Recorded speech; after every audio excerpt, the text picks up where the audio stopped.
Dieu qui te soit béni. Alléluia. Je suis avec vous ce soir et c'est une grande joie. Parce qu'il y a eu beaucoup de prières et je remercie le Seigneur. Tout le voyage s'est bien passé. Et les frères étaient à l'aéroport à Barcelone pour m'attendre. Et ensuite, on a voyagé jusqu'à la belle ville de Perpignan. Et là, ce soir, on est avec vous. C'est une première réunion de série. Je bénis le Seigneur et je crois que vous avez tout d'abord à recevoir les salutations des frères et sœurs du Canada qui m'ont transmis de vous donner leur bonjour de tout leur cœur. Nous sommes une même famille à différents endroits de la planète Terre, mais nous combattons le même combat que vous avez à combattre et nous savons que le Seigneur est le vainqueur. Amen. Le Seigneur a promis en disant « J'ai vaincu ». Alléluia.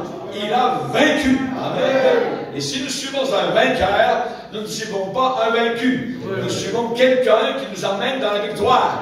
Quelqu'un qui nous emmène dans la gloire. Quelqu'un qui nous emmène dans la puissance du Saint-Esprit pour sauver, pour guérir, pour libérer, pour casser les puissances diaboliques et écraser la tête du serpent par la puissance glorieuse du vainqueur de Golgotha. Amen. Merci Seigneur. Que Dieu soit béni.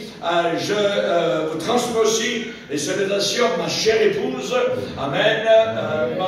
Je dirais ma doublure, comme vous le dites ici. Alléluia. Et je glorifie le Seigneur. Je l'ai épousée, elle avait 17 ans. Et depuis ce temps-là, on est allé dans le ministère au travers du Canada avec les Indiens, dans le nord du Canada, là où il fait moins de 40 l'hiver, pour leur apporter la parole de Dieu. Quand vous sortez dehors, à cette température-là, votre respiration, vous la sentez jusque dans vos entrailles. Tellement le froid est intense. Mais les Indiens aussi sont sauvés. Les Indiens du nord du Canada ont droit au salut. Ils sont des âmes pour lesquelles Christ est mort à la croix du Calvaire. Bénissons le Seigneur pour cette joie merveilleuse d'apporter la parole de Dieu. Je sers le Seigneur depuis le mois de mai 1968, où il m'a appelé dans la marine, où j'ai été sauvé sur un Dragonmine à l'ombre des canons. Le Seigneur m'a appelé, j'ai pleuré. J'ai demandé pardon pour tous mes péchés. Une nuit sous les étoiles, il n'y avait pas de tempête, mais le Seigneur était présent et je n'arrivais pas du tout à dormir. Et j'ai dit, Seigneur, voilà ma vie, j'ai 21 ans et un jour je vais te rencontrer et je désire te donner absolument toute ma vie. Veux-tu me pardonner tous mes péchés? Et c'était la conviction dans mon cœur, j'étais un pécheur et que le Seigneur était mort sur la croix pour mes péchés. J'ai pleuré, j'ai demandé pardon, le Seigneur a accepté ma prière et plus que cela, il m'a appelé au ministère. Et il n'y a pas de plus grande joie que d'être appelé au ministère parce que Dieu, le Père, avait un seul fils et il l'a fait prédicateur. Alléluia. Jésus était prédicateur, prédicateur itinérant. Et à la fin, ils ne l'ont pas aimé, ils l'ont cloué à la croix de Calvaire. Mais cependant, le tombeau n'a pas pu le retenir. Il est sorti vivant avec un corps réel. Il a mangé après sa résurrection. Et ce soir, où est-il? Il est ici, au milieu de nous. Alléluia. Et si Jésus est ici, tout peut arriver. Le Seigneur va te pardonner tes péchés. Le Seigneur va te ramener, toi le rétrograde. Le Seigneur va te libérer, toi le malade, par la puissance qu'il a en lui-même de guérir, de sauver, de ressusciter les morts et d'appeler par sa parole ce qui n'existe pas. Alléluia. Il est tout puissant. Il est tout puissant. Alléluia. Il est le El Shaddai. Il est le Almighty. Il est le Dieu glorieux qui bientôt va revenir nous chercher avec puissance. Les vrais chrétiens à travers la terre l'attendent. Nous attendons Jésus-Christ. Nous sommes parvenus à la fin des temps.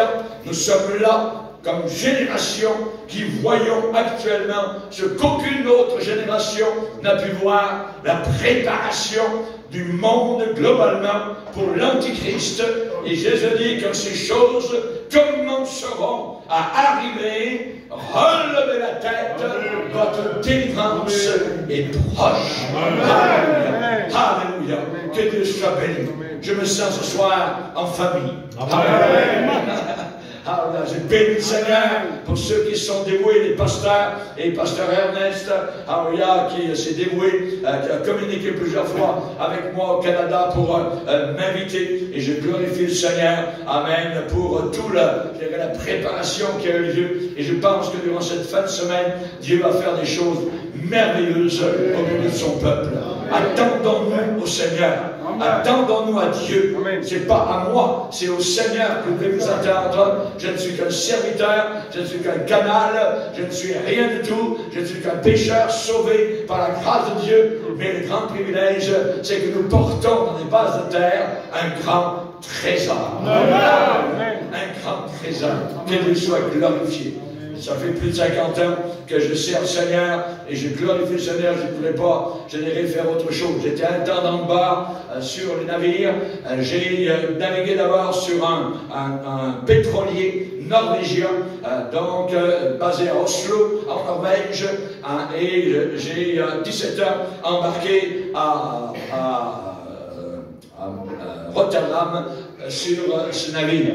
Le premier voyage a été au Venezuela, à Maracaibo. Ensuite, on est allé en Afrique, on est allé au Koweït. À l'âge de 17 ans, j'ai vu le monde entier, j'ai fait le tour de la terre. Et depuis maintenant, je fais le tour de la terre avec Jésus. Amen. Pour apporter sa parole au Seigneur. Les Africains aiment le Seigneur. Les Européens aiment le Seigneur. Il y a un peuple qui a besoin d'être sauvé avant qu'il ne revienne.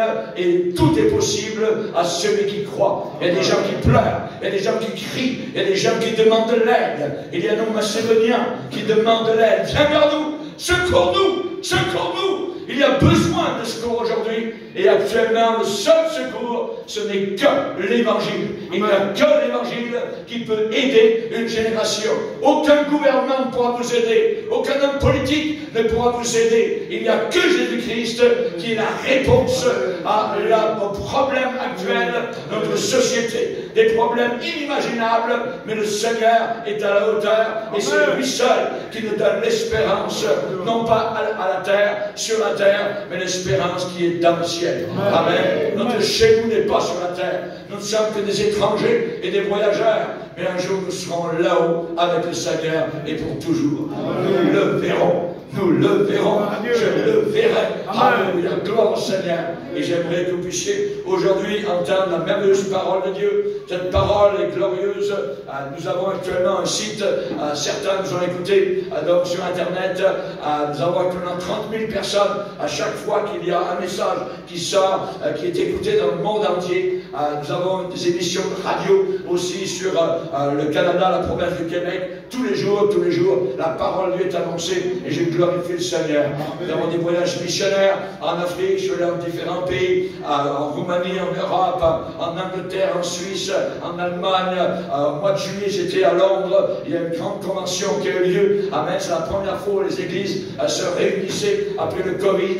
Il y a eu un temps merveilleux. Il y a des jeunes gens qui ont avancé en masse pour recevoir le baptême dans le Saint-Esprit. Et Dieu a répondu. Dieu a envoyé la puissance du Saint-Esprit sur ces jeunes qui désiraient tellement recevoir ce que Dieu a promis. Alléluia. Jésus a dit, vous recevrez de la puissance quand le Saint-Esprit viendra sur vous et vous serez mes témoins. Alléluia. Vous serez ma lumière. Vous serez le sel de la terre. Amen. Nous ne voulons pas que le sel perde sa saveur. Nous voulons véritablement aimer le Seigneur jusqu'à la fin. Alléluia. Que Dieu soit béni. Amen. Est-ce qu'on est prêt pour écouter la parole de Dieu? Amen. On va se lever ensemble devant le Seigneur, maintenant, debout, et nous allons lire un passage dans les Écritures.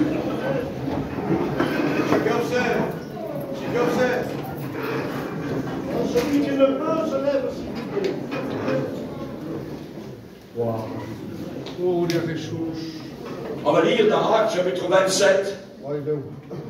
Actes des Apôtres chapitre 27. Je vais lire en français. Et à partir du verset 27, nous allons parler d'un drame de la mer. Actes des Apôtres, chapitre 27, et le verset 27. La 14e nuit, tandis que nous étions ballottés sur l'Adriatique, les matelots, vers le milieu de la nuit, soupçonnèrent qu'on approchait de quelque terre. Ayant jeté la sonde, ils trouvèrent 20 brasses. Un peu plus loin, ils la jetèrent de nouveau et trouvèrent 15 brasses. Dans la crainte de heurter contre des écueils, ils jetèrent 4 ancres de la poupe et attendirent le jour avec impatience. Mais comme les matelots cherchaient à s'échapper du navire et mettaient la chaloupe à la mer, sous prétexte de jeter les ancres de la proue, Paul dit aux centeniers et aux soldats, si ces hommes ne restent pas dans le navire, vous ne pouvez être sauvés. Alors, les soldats coupèrent les cordes de la chaloupe et la laissèrent tomber. Seigneur, nous sommes devant toi, toi le roi de gloire. Nous te demandons particulièrement de toucher chacun de nos cœurs. Nous te demandons d'agir avec force et puissance. Que Satan soit lié, que les forces diaboliques d'impureté, de mensonge soient chassées dans le nom puissant du Sauveur. Et que nous puissions te servir avec allégresse, avec joie, avec liberté. Que toute la liberté nous soit accordée pour recevoir le message que tu as prévu pour nous aujourd'hui.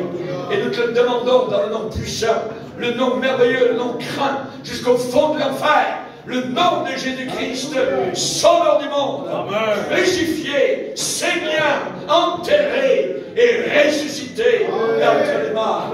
Nous te bénissons, Seigneur, car maintenant nous te voyons couronné de gloire et d'honneur à cause de la mort que tu as souffert pour chacun d'entre nous. Merci, Père, au nom de Jésus. Amen. Et Amen. Et tout le peuple dit Amen. Amen. Gloire à Dieu. Gloire au Seigneur. Alléluia. J'aimerais vous parler ce soir sur ce drame maritime. L'apôtre Paul a dit aux centeniers et aux soldats, si ces hommes ne restent pas dans le navire, vous ne pouvez pas être sauvés. C'est un drame de la mer. C'est le bateau qui était en train de porter l'apôtre Paul jusqu'à Rome. Et nous voyons que l'homme de Dieu, l'apôtre Paul, est devenu d'une certaine manière le commandant de bord au travers de ce voyage où la tempête avait brisé les mâts, les voiles avaient été déchirées et où le bateau maintenant, depuis 15 jours, s'en allait totalement à la dérive.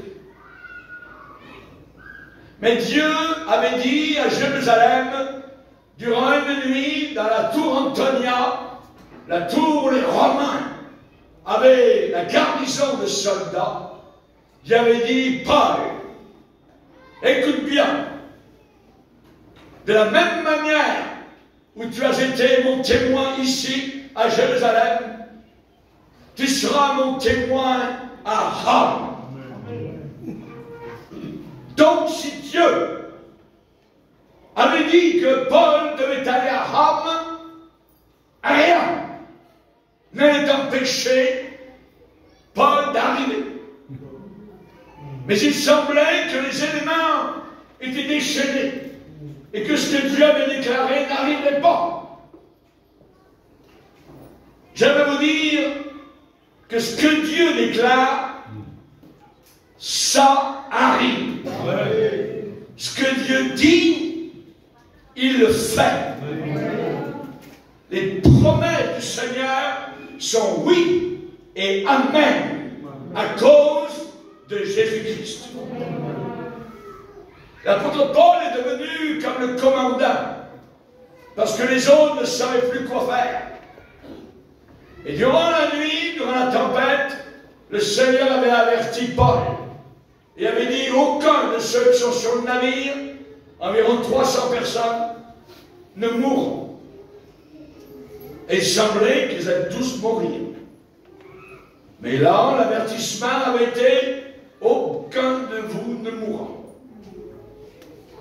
Dieu, miraculeusement, surnaturellement, allait s'occuper d'accomplir ce qu'il avait dit. La parole de Dieu déclare quelque chose d'intéressant dans le livre des Proverbes, où il est dit, tournez-vous vers moi pour écouter mes réprimandes. Voici, je répandrai sur vous mon esprit. Je vous ferai connaître mes paroles. Mais, puisque j'appelle et que vous résistez, puisque j'ai dans ma main et que personne n'y prend garde, puisque vous rejetez tous mes conseils et que vous n'aimez pas mes réprimandes, Dieu veut dire, moi aussi, je rirai quand vous serez dans le malheur. Je me moquerai quand la terreur vous saisira, quand la terreur vous saisira comme une tempête. Qui veut dire que lorsque, au départ, l'apôtre Paul avait averti le centenier, par le Saint-Esprit, il savait que la navigation serait très difficile et qu'il y aurait des dégâts. Et le centenier n'a pas voulu écouter l'homme de Dieu. Et un homme de Dieu qui est en contact avec le ciel, comme un avion est en contact avec sa tour de contrôle, il faut l'écouter. Parce que ce que le Seigneur a déclaré va se réaliser. Nous vivons une génération qui se fiche totalement de Dieu, qui ne veut pas écouter. Et ce que Proverbe, premier chapitre, cette lecture que vient de faire, va se réaliser. Hélas, puisque vous rejetez tous mes conseils et que vous n'aimez pas mes réprimandes, moi aussi je rirai quand vous serez dans le malheur, je me moquerai quand la terreur vous saisira. Ce qui s'en vient sur ce monde, c'est une terreur inimaginable, décrite dans l'Apocalypse comme étant la grande tribulation. Et l'Église ne passera pas par la grande tribulation. L'Église sera enlevée soudainement, miraculeusement, par la puissance du Saint-Esprit, avant que l'Antichrist n'apparaisse. J'aimerais vous dire que dans ce naufrage, ce navire qui s'en allait de bord et d'autre sur la Méditerranée, eh bien ce navire est arrivé proche d'un rivage. Mais il y avait danger d'aller s'écraser sur les rochers. Et les marins ont fait ce que tout le monde aurait fait. Ils ont commencé à sortir les bateaux, les petites barques de sauvetage. L'équipage s'apprêtait à quitter le bateau. L'apôtre Paul n'avait pas diplômé d'une école marine, mais il était en contact avec le ciel. Et le capitaine et l'équipage ont cette fois-ci écouté l'avis de l'apôtre Paul, l'homme de Dieu. Et Paul a dit, si ces hommes qui veulent quitter le navire le quittent, ils ne pourront pas être sauvés. La vie chrétienne est comme un voyage sur la mer. Et la mer, elle change d'un jour à l'autre. Un jour c'est beau, un jour c'est tempête. L'apôtre Paul dit, considérez-vous comme des étrangers et des voyageurs sur la terre. Et vous, les gitans, vous savez ce que c'est que d'être voyageur. Vous n'avez pas le temps de vous attacher à une ville, à un beau parc. Hein, voilà. Il faut aller ailleurs, il faut continuer. On voyage. Qu'est-ce que votre vie? Vous êtes une vapeur qui paraît pour un peu de temps et qui ensuite disparaît. C'est ce que nous sommes. Nous avons eu des frères et sœurs qui ont disparu devant le Covid. Vous avez ici aussi eu des frères et des sœurs qui ont disparu. On se rend compte que nous sommes fragiles et que nous sommes voyageurs. Mais si on est chrétien, nous savons où nous allons. Amen.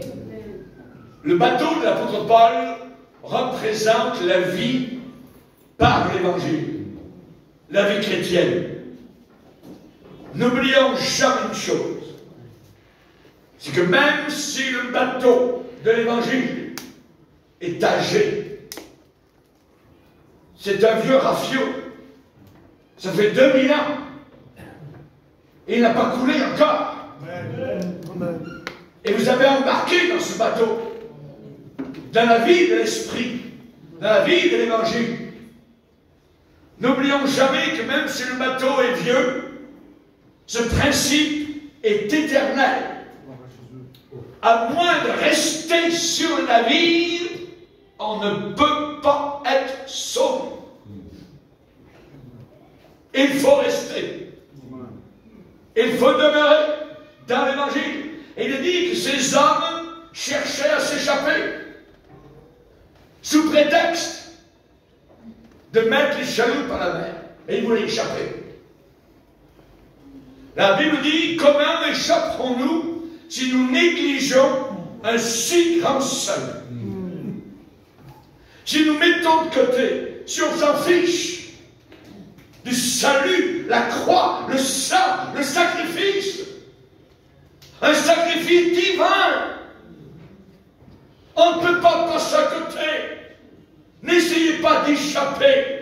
Quand le bateau roule, quand le bateau tard, quand vous avez envie de vomir, quand c'est la tempête, restez sur le navire. Amen. Restez sur le navire. C'est très très important. Le grand besoin de ces jours, c'est simplement des chrétiens et des chrétiennes suffisamment consacrés juste pour rester dedans. Rester sur le navire de l'Évangile. Trop de personnes veulent abandonner le bateau dès que le trouble, les problèmes arrivent. Jésus a dit, celui qui persévérera jusqu'à la fin, ça va sauver. Amen. Ça va sauver. Persévère, mon frère. Persévère, ma soeur. Le moindre petit vent jette certains chrétiens par-dessus bord. Que Dieu ait pitié de celui qui pense ou qui croit qu'il peut y arriver au rivage de lui-même, tout seul. Celui qui n'a pas besoin de l'Église, n'a pas besoin de la prière, n'a pas besoin de la Bible, pas besoin de venir aux réunions, n'a pas besoin de la communion fraternelle, j'ai même pas besoin d'un pasteur. Ah oui? Nous avons besoin du pasteur. Nous avons besoin de la communion fraternelle. Pour ne pas être emportés à tout vent de doctrine par la tromperie des hommes dans leurs moyens de séduction. Éphésiens chapitre 4. Quand je rencontre un chrétien qui me dit avoir certains problèmes, je n'ai jamais vu, je ne le connais pas, une des premières questions que je lui pose, qui est ton pasteur?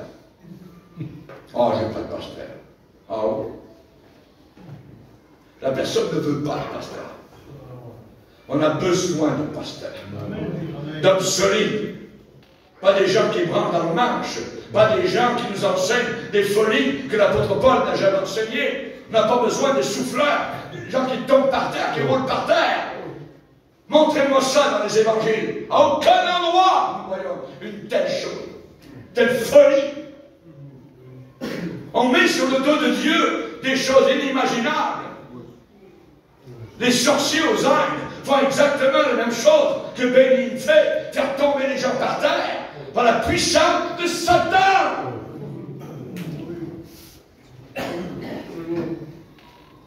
Dans la Bible, tous ceux qui sont tombés par terre sont des ennemis de Jésus.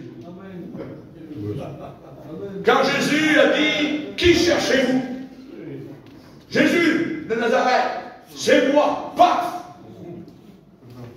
600 personnes sont tombées par terre. Des ennemis. Saul de Tarse, c'est un ennemi. Faisait mettre en prison les chrétiens. Tuer les chrétiens. À Damas, paf! La lumière de Dieu est tombée sur lui. Il est tombé à terre. Un ennemi. Les petits chrétiens qui se roulent tout ça, puis qui tombent par terre, ouvrent un œil, comme c'est le cirque à l'intérieur de l'église. On n'a pas besoin de cirque. On a besoin de la parole de Dieu. Alléluia. Merci Seigneur.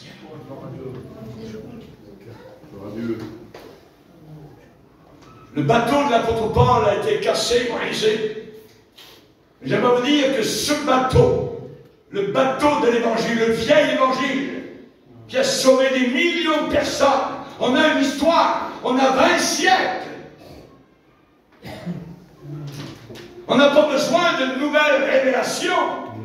Toute la révélation est comprise ici. Et malheur à celui qui ajoute quoi que ce soit à ce livre. Ce livre est scellé à la fin comme un contrat d'assurance. Vous l'avez dit à la fin, malheur à celui qui ajoute ou qui retranche quelque chose à ce livre, car sa vie sera retranchée du ciel. Le bateau de l'évangile ne coulera jamais. Il est immersible. Lorsque le Titanic a pris le large, les hommes ont dit, et même Dieu ne pourrait pas l'envoyer par le fond. Premier voyage, il est allé au fond. On ne se moque pas de Dieu. Le bateau de l'évangile ne se brisera jamais. Il a ressenti déjà beaucoup d'orage au travers des siècles. Mais aujourd'hui, il vogue encore dans la tempête de ce monde. Jésus dit, je bâtirai mon église. Et les portes du diable, de l'enfer, n'auront pas la victoire sur cette église. Amen. Merci Seigneur. Les premiers chrétiens persévéraient dans l'enseignement des apôtres, dans la doctrine, dans la bonne doctrine, dans la saine doctrine. Ils persévéraient dans la communion fraternelle, la fraternité. Ils persévéraient dans la fraction du pain, la Sainte Seine. Ils persévéraient dans les réunions de prière. Ne sautez jamais par-dessus bas. Ne sautez jamais par-dessus bas de l'évangile.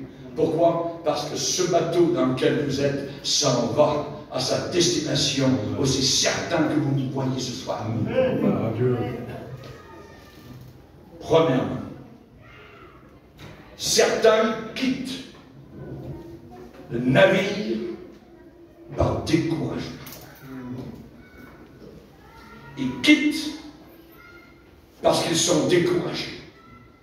Ils sont fatigués, il y a trop d'orage, trop de difficultés, c'est un travail trop dur.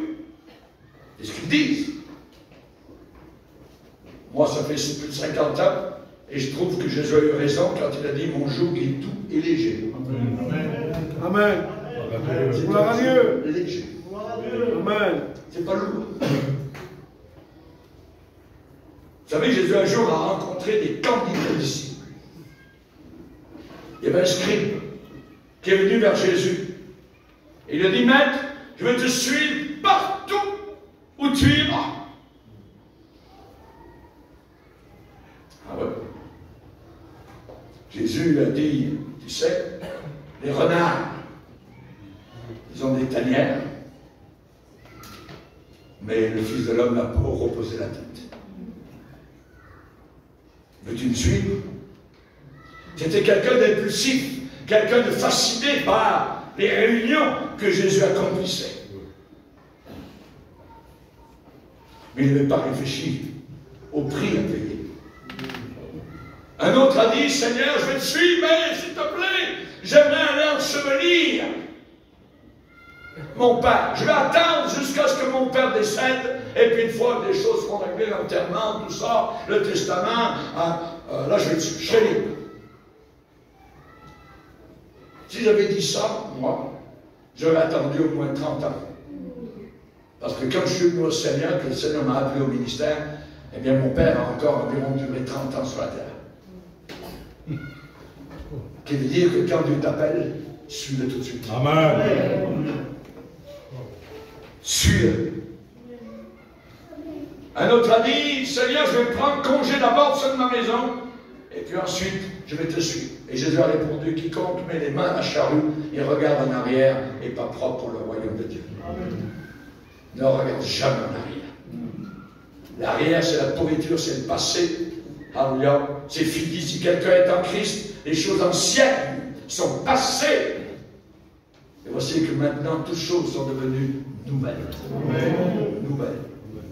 Il y a des pasteurs qui veulent nous ramener et nous délivrer des liens ancestraux.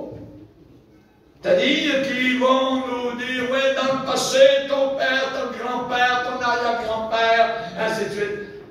Moi, je dis, laisse faire mon père, mon arrière-grand-père. Le jour où j'ai donné ma vie à Jésus, maintenant, ça a été une coupure nette.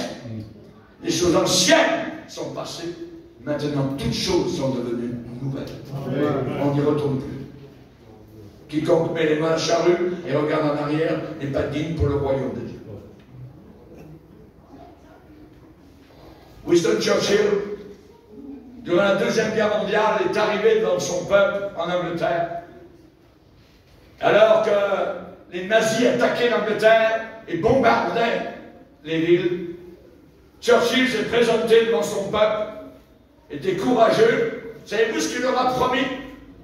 Il leur a promis du sang, de la sueur et des larmes, mais à la fin, dit-il, avec un V, nous aurons la victoire. La vie chrétienne, c'est aussi de la sueur. Même si le joug est léger, c'est de la sueur, c'est du sang et c'est des souffrances. Mais Paul a dit, j'estime que les souffrances du temps actuel n'ont aucune comparaison avec la gloire. Amen. Avec la gloire qui nous attend. Nous avons non seulement la grâce de croire en Jésus, mais la grâce aussi de souffrir pour lui. De souffrir pour lui. Nous ne devons jamais peindre la vie chrétienne comme étant, je dirais, un bol de cerises avec une rose à la main, et ainsi de suite. Non, c'est pas ça. Jésus dit, vous aurez des problèmes parce que vous croyez en moi. Il se peut que vous ayez en prison un jour parce que vous croyez en moi. Vous aurez des tribulations, mais prenez courage.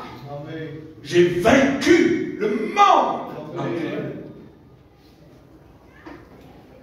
Si vous n'êtes pas prêt à supporter les coups durs de la vie chrétienne, les coups bas de Satan contre vous, alors vous allez faire naufrage.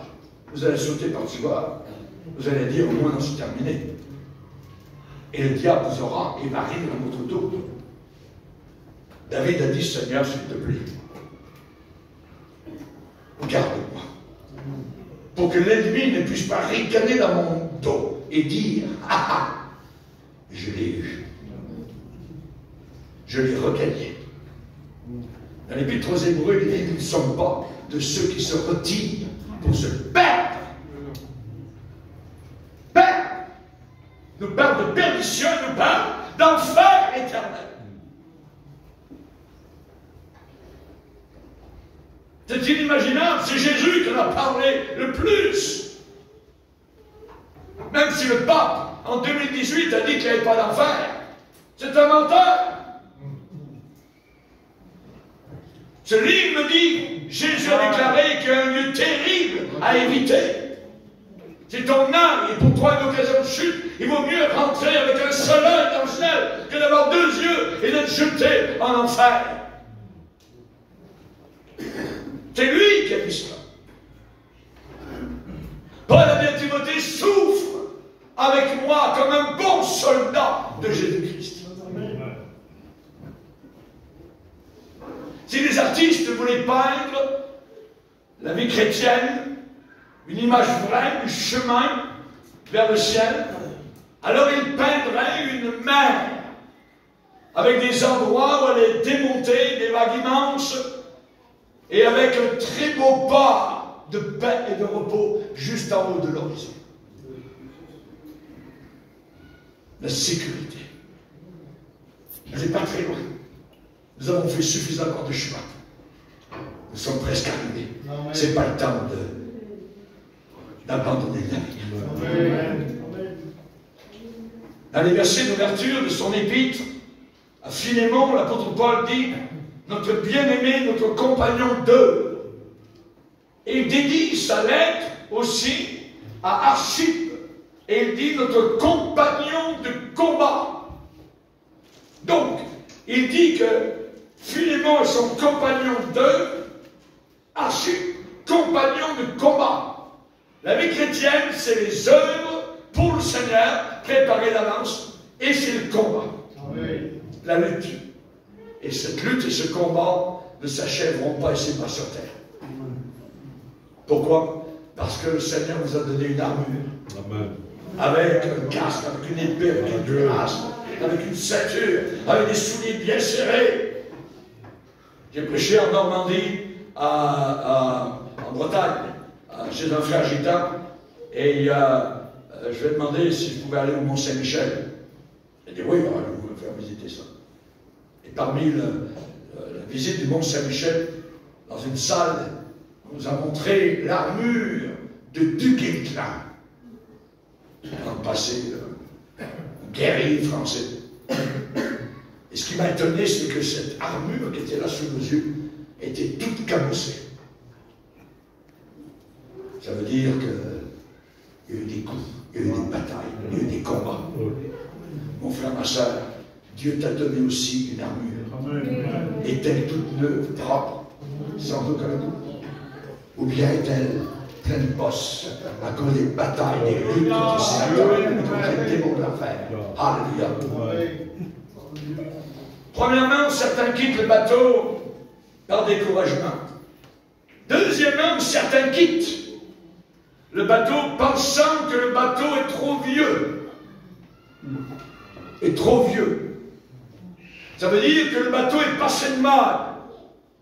Vous croyez encore à l'évangile? C'est un vieux lit poussiéreux. Il y en a qui abandonnent le bateau. La Bible dit qu'il n'y a de seul en aucun autre. Si vous quittez le bateau, il n'y a rien d'autre. Vous tombez dans le vide. Et le vide descend jusqu'au lac de feu. L'enfer éternel. Beaucoup aujourd'hui sont fatigués du vieux bateau de l'Évangile. Ils ont pris leurs jumelles sur la mer de ce monde, ils ont regardé là-bas, oh, il y avait des yachts qui passaient, tout beau, tout effilé, tout ça. Puis ils ont regardé leur bateau, l'Évangile, tout ça c'est vieux, c'est pas neuf, tout ça. Ça serait bien si je pouvais aller là-bas sur ces nouveaux yachts. Ah ouais. J'aimerais dire que ces nouveaux yachts, ils vont tous couler. Tous. Et le vieux bateau de l'Évangile va arriver à bon port. Alléluia. Et nous ne saluons aucun autre, car il y a sous le ciel. Ça veut dire autant en Afrique, en Europe, en Amérique, Nord, Sud, aucun autre nom qui a été donné parmi les hommes par lequel nous devions être sauvés. Et c'est le nom de Jésus-Christ de Nazareth. Amen. C'est le seul. Il n'y en a pas d'autre. Bouddha ne sauve pas. Mohammed n'a jamais dit je suis le sauveur du monde. Jésus a dit je suis venu pour sauver les perdus. Amen. Si vous cherchez le prestige, si vous cherchez la prééminence, la respectabilité, vous pouvez la trouver ailleurs. Nous naviguons sur un vieux bateau. Moïse a regardé toutes les richesses éclaboussantes de l'Égypte. Cet or, ces temples, ces honneurs, ces petites sandales, les beaux pavés d'ivoire, les palais de l'Égypte dans lesquels il était le fils du roi, fils de la reine, fille de la fille d'Égypte. Et un beau jour, il a dit tout ça, terminé. Parce qu'il avait vu quelque chose de plus grand, de plus beau, de plus puissant, de plus éternel. Et il a choisi. Il a décidé d'abandonner tout ça et de s'identifier au peuple de Dieu d'Israël. Alléluia. S'il n'avait pas fait cela, aujourd'hui vous feriez un voyage, vous atterririez au Caire, en Égypte, et vous iriez au musée. Et le gars du musée vous dirait, regardez ici, on a un sarcophage merveilleux, tout ça. C'est un des anciens pharaons. Ah oui, comment s'appelait-il? Ah, il s'appelait Moïse. Ah ouais, Moïse. Il serait mort, décédé, et tout. On n'en parle pas, pas plus. Pas plus que Toutankhamon, pas plus que les autres. Mais dans le monde entier, tout le monde connaît Moïse. Parce qu'un jour, il a décidé qu'il s'identifierait à Christ. Amen. Et il a rejeté les espoirs de ce monde, la gloire de ce monde, l'argent de ce monde, l'or de ce monde, les honneurs de ce monde. Il a préféré Christ. Alléluia. Amen. Le jeune homme riche est reparti tête basse après avoir rencontré Jésus. La Bible dit qu'il est reparti tout triste. Ce soir, vous allez repartir de ce lieu, ou bien joyeux, ou bien tout triste. Joyeux parce que vous servez Christ, parce que vous allez rester sur le bateau, ou bien parce que vous avez décidé de ne pas suivre Jésus. Qu'allez-vous faire? Qu'allez-vous faire? Si vous cherchez le salut, vous devez absolument venir à ce nom seul, à Jésus-Christ seul, et personne d'autre. Que les libéraux essaient, s'ils le veulent, de moderniser le message. Nous n'allons pas le moderniser. C'est un message qui a du sang, c'est un message de la croix, c'est un message qui nous demande de renoncer à nous-mêmes, de porter notre croix chaque jour, de suivre Jésus jusqu'à la fin. Amen. Allons-nous faire? L'apôtre Paul est arrivé à Athènes, c'est une ville intellectuelle. C'est la matière grise qui fonctionnait à Athènes. Savez-vous ce qu'ils faisaient à Athènes? Ces intellectuels, tous les Athéniens montaient, descendaient la rue, et tout ce qu'ils cherchaient à savoir, s'il y avait des nouvelles, les nouvelles, les nouvelles. Il y a des nouvelles, des nouvelles, des nouvelles. C'est ce que ça veut. Un jour, l'apôtre Paul est arrivé et il leur a donné des vraies nouvelles, la bonne nouvelle. Amen. Et ils ont dit, Paul, t'es fou. Ils l'ont rejeté. L'apôtre Paul, un jour, s'est retrouvé devant un roi, le roi Agrippa. Il a conversé. Et Paul a parlé que les morts allaient ressusciter. Cet homme vivait sous le même toit avec sa sœur, dans une relation incestueuse avec Bérénice. Et Paul a pointé son doigt sous le nez de cet homme. Un roi. Et il lui a parlé du jugement à venir. Le roi a dit, Paul, ton grand savoir te fait déraisonner. Tu es devenu fou. Les morts ressuscitent. Ça se peut pas. Oui, les morts vont ressusciter. Les bons comme les méchants. Tous. Et Dieu va rassembler la poussière que les cendres aient été jetées aux quatre coins des vents. Le Seigneur a le pouvoir de tout ramener.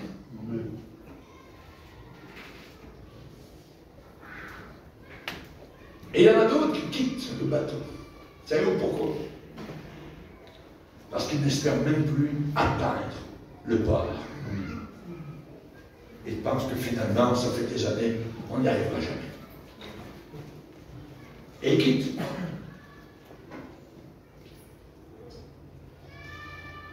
à l'église d'Éphèse, le Seigneur a dit, c'est très bien, je connais ton travail, tout ça, mais ce que j'ai contre toi, il y a une chose que je n'aime pas, c'est que tu as abandonné ton premier amour.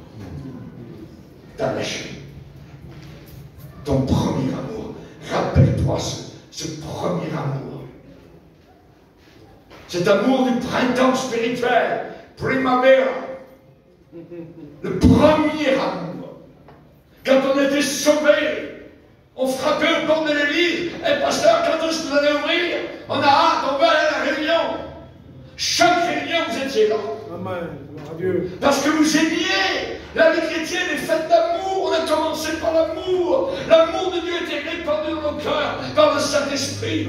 Dieu a tellement aimé le monde. C'est l'amour, l'amour, l'amour. Il ne faut pas perdre cet amour. Amen. Gloire à Dieu. Il faut le garder. Amen. Je sers ta parole dans mon cœur afin de ne pas pécher contre toi. Alléluia. T'adore, Seigneur. Jésus a dit qu'à la fin des temps, l'amour du plus grand nombre va aller se refroidir. Il n'a pas parlé des païens, les païens n'ont pas l'amour de Dieu. Ça veut dire qu'un grand nombre de chrétiens, leur amour agapé, leur amour de Dieu, allait disparaître, s'en aller. Il a dit, un grand nombre, l'amour du plus grand nombre. Alors qu'est-ce que ça veut dire? Je veux faire partie du plus petit nombre. Amen. Qui a gardé cet amour. Amen. Dans son cœur, jusqu'à la fin. Beaucoup abandonnent le bateau parce qu'ils n'aiment plus Jésus-Christ comme ils l'aimaient au début. C'est peut-être ton cas. Savez-vous pourquoi l'amour du plus grand homme va se refroidir? Jésus l'a dit. Pas à cause des guerres, pas à cause des famines, pas à cause des maladies, pas à cause des persécutions. Parce que l'iniquité se sera accrue dans le monde. Ça veut dire qu'on va vivre des injustices. On va vivre des choses totalement injustes. Et il ne faut pas que ça soit un piège pour nous éloigner de Christ. C'est ce que Satan guette et voudrait nous séparer de Christ. Mais Paul va dire, qui me séparera de Christ? Sera-ce le manque de ceci, le manque de cela, les persécutions, les prisons, rien ne pourra me séparer de l'amour de Christ. A-t-il dit dans Romains 8. Prenez garde que personne ne fasse de vous sa proie par la philosophie humaine. Nous ne voulons pas être la proie des philosophes. Satan va essayer de prendre un chrétien, une chrétienne, la détacher de Christ et ensuite la montrer au monde en disant, regardez, cette personne sert de diable, ça ne vaut même pas la peine d'y aller, elle y a essayé, elle, maintenant elle est retournée dans le monde. C'est ce qu'il veut. D'une ruse, d'un piège. Un piège. Démas est tombé dans le piège. Démas m'a abandonné par amour pour le siècle présent, pour la pourriture et la saleté de ce monde. Balaam est devenu un faux prophète, d'homme de Dieu authentique qu'il était, par amour de l'argent. Les païens sont venus lui offrir de l'argent pour maudire l'Église, les chrétiens, le peuple de Dieu. Il est allé voir le Seigneur. Ça lui a dit, pas question. Les autres sont revenus, un peu plus d'argent. La mise était plus haute. Oh. Tant d'argent, on ne peut pas laisser passer tant d'argent. Et ensuite, le Seigneur lui a dit, il est allé voir, il lui dit, vas-y. Mais vas-y, ça veut dire que Dieu l'a abandonné à son sort. T'aimes ton péché, continue. Que celui qui est saint soit encore saint, que celui qui se sanctifie encore plus, et que celui qui est sale se salisse encore plus. Les deux courants sont actuels, là sous nos yeux. L'amour de l'argent. Beaucoup se sont jetés eux-mêmes dans bien des tourments. Dans bien des tourments. Seigneur, donne à mes yeux la clarté, afin que je ne m'endorme pas du sommeil de la mort, et que mon ennemi ne dise pas, ah, je l'ai vaincu. Non, Seigneur, garde-moi, garde-moi. J'aimerais vous dire une chose ce soir. Quoi que les autres fassent, qu'ils fassent ce qu'ils veulent, quoi que les autres fassent, reste sur le bateau. Amen. Reste sur le bateau. Les temps sont difficiles. Ils vont devenir encore plus difficiles. Encore plus diaboliques. Et si nous nous attendons à être sauvés, alors l'évangile, c'est le seul chemin. Il n'y a pas d'autre. Il n'y a pas d'autre moyen. Dans tout le quartier, cette église est un phare qui doit briller, qui doit continuer à briller. Nous avons la vérité. Aujourd'hui, les intellectuels de ce monde n'aiment pas ça. Ils n'aiment pas qu'on dise qu'on a la vérité. Eh bien, j'ai la vérité. Amen. J'ai la vérité, j'ai connu la vérité. Et la vérité m'a affranchi. Jésus dit, vous connaîtrez la vérité, et la vérité vous libérera, vous affranchira. C'est la vérité qui m'a libéré. Quand je l'ai invoqué au milieu du Pacifique Sud, cette nuit-là, sur mon bateau, le Seigneur m'a accordé la vérité. Amen. J'ai dit à moi-même, là, je vais être un bon catholique. Je vais être quelqu'un de bien, je vais faire ma religion comme il faut. Le Seigneur m'a sorti de cette église apostate. Et il m'a amené vers une église évangélique. Amen. Il m'a amené lui-même vers une église où l'évangile était prêché. J'étais pasteur dans les Appalaches, sur la frontière américaine, dans une petite église, j'avais 25 ans. Il y a un monsieur qui était assis tout le temps en avant, à chaque réunion quand il venait, dès que la réunion commençait, dès que les chants commençaient, il se mettait à pleurer. Il était béni par le Seigneur.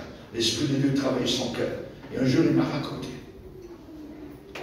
Il m'a dit, j'étais dans ma maison, au bout du village, là-bas sur la colline, et une nuit, le Seigneur est apparu. Il m'a pris dans ses bras. On a traversé le lac, un grand lac, ça s'appelle le lac Mégantic. Ensemble.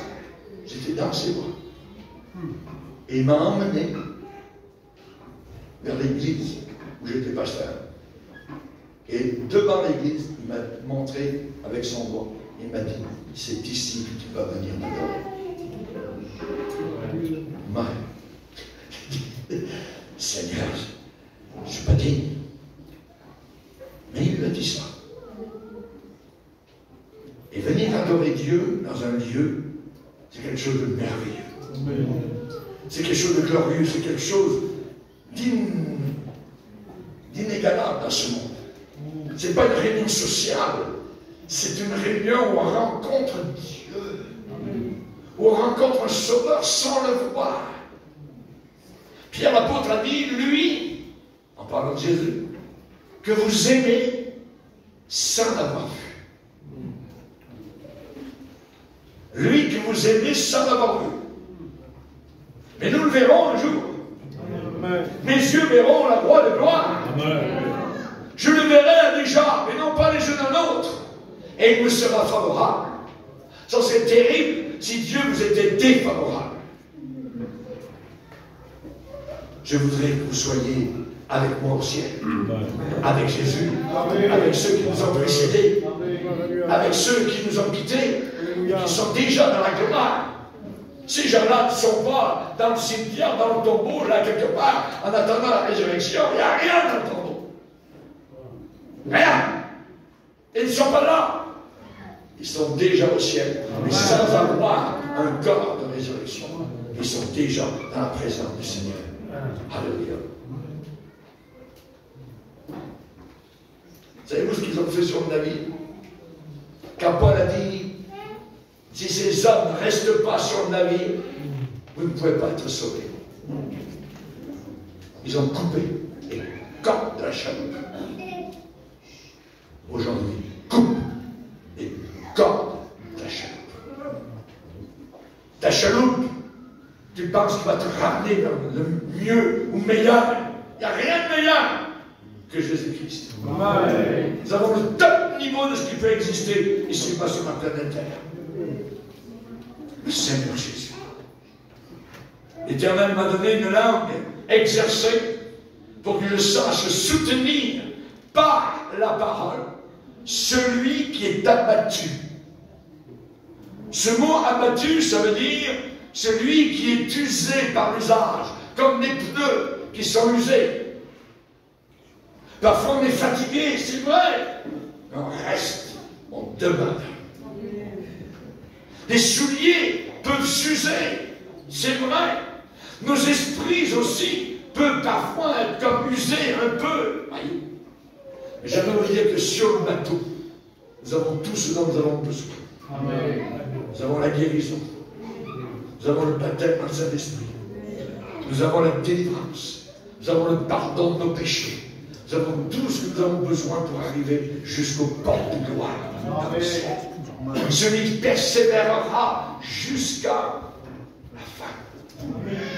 Ce qui est beau dans ce verset, c'est que ça nous dit qu'il y aura une fin. Il va y avoir une fin, mon frère, ma soeur. Il est dit que les marins ont supposé qu'ils approchaient de quelques rivages. Ils ont dû voir sur l'eau peut-être des herbes, peut-être qu'ils ont entendu des oiseaux qui montraient qu'il y avait là-bas au loin une île.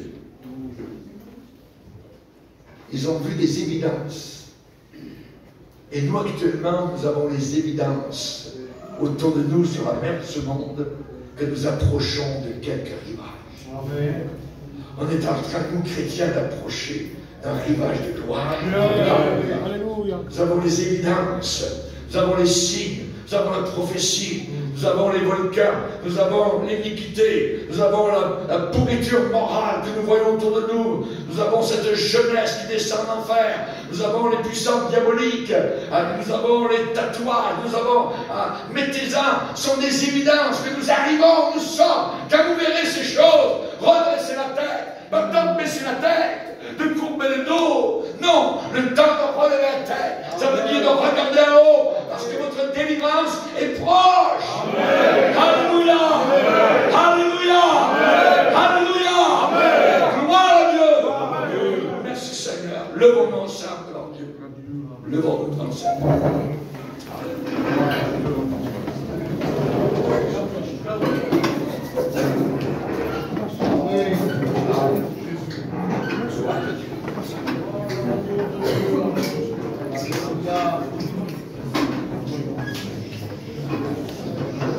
Seigneur, nous sommes devant toi. Tu es Dieu de gloire. Le Dieu qui nous a fait monter à bord, Seigneur. Ce bateau de gloire, ce bateau d'amour, ce vieux bateau de l'évangile qui n'a jamais coulé, qui a résisté à toutes les tempêtes, Seigneur, qui a résisté, Seigneur, aux persécutions, aux prisons, aux péchés de nos frères et sœurs, qui nous ont légué un héritage de gloire. Merci, mon Sauveur. Veuillez bénir, Seigneur, cette assemblée merveilleuse et glorieuse aujourd'hui. Nous te demandons que le Saint-Esprit descende sur les cœurs, nous remplisse, nous pardonne, nous libère, nous baptise dans le Saint-Esprit, guérit nos malades, apporte la délivrance aux enchaînés. Nous te demandons, Père, dans le nom puissant de Christ Jésus. Amen, amen, amen. Et pour le peuple dit, Amen. Amen. Amen. Gloire à Dieu. Que Dieu soit béni. Vous pouvez vous asseoir, frères et sœurs. On va prier maintenant pour les besoins. Alors demandez au Seigneur la délivrance pour ceux qui ont besoin de délivrance, besoin de guérison. Alléluia. Il y a des gens qui sont malades parmi nous. Il y a des gens qui ont des besoins dans leur corps. Jésus a dit, partout où vous allez prier pour les malades. Amen. Amen. Quels sont ceux qui sont malades? Levez la main, on va prier. Amen. Il y en a plusieurs. Alléluia. Mon Seigneur. On va prier maintenant. Alléluia. Levez-vous là où vous êtes sur votre chaise. Amen. Vous qui êtes malade, on va prier. On va dire une prière. Alléluia. Croyez que le Seigneur est tout puissant. Croyez qu'il vous aime. est un Dieu qui guérit, un Dieu qui libère. Alléluia. Il est tout le monde. Amen. Gloire au Seigneur. On va prier. Amen. Amen. Ferme vos yeux. Amen. Et prie avec nous. Seigneur, tu vois ces amis qui sont malades. Tu vois, Seigneur Jésus, combien ils ont besoin de l'attouchement, Seigneur, que tu as apporté, Seigneur, à ceux qui souffraient, à ceux qui étaient lépreux, à ceux qui étaient malades, aveugles, sourds, paralysés, Seigneur. Je te demande par la puissance du Saint-Esprit de délivrer, Seigneur, maintenant, au nom de Jésus, cet homme, cette femme, par la puissance du Saint-Esprit. Accorde-lui la délivrance et la paix dans son corps, Seigneur. Une bonne nuit de repos, Seigneur. Enlève, Seigneur Jésus, tout malfonctionnement, Seigneur. Qu'il soit du sang, qu'il soit dans les poumons, dans les oreilles, dans les jambes, dans les artères. Tu es un Dieu de gloire, Seigneur. En un instant, Seigneur, tu touches le malade, Seigneur, et tu le délivres, Seigneur, par la puissance du Saint-Esprit. Merci, Jésus. Merci, Seigneur, de délivrer mon frère, d'accorder la délivrance à ma soeur, au nom puissant du Sauveur Jésus. Amen. Amen. Alléluia. Alléluia. Gloire à Dieu. Et de soit béni à Dieu. Et y a-t-il des gens ce soir qui voudraient donner leur vie à Jésus? Peut-être n'avez jamais véritablement accordé, je dirais, l'ouverture de votre cœur au Seigneur. Et aujourd'hui, vous êtes terrible. Vous voulez dire, Seigneur, viens dans mon cœur. Je ne veux pas aller en enfer, je veux aller au ciel. Amen. Y a-t-il des gens comme cela? Simplement, levez la main. On va le demander au Seigneur pour qu'il vous sauve, pour qu'il vous délivre. Amen. Gloire à Dieu. Amen. Merci. Et puis vous avancer en avant. On va prier avec les pasteurs pour vous. Levez-vous et venez en avant. Amen. Vous qui avez levé la main. Amen. Amen. Amen. Papa, on va prier. Amen. On va chanter.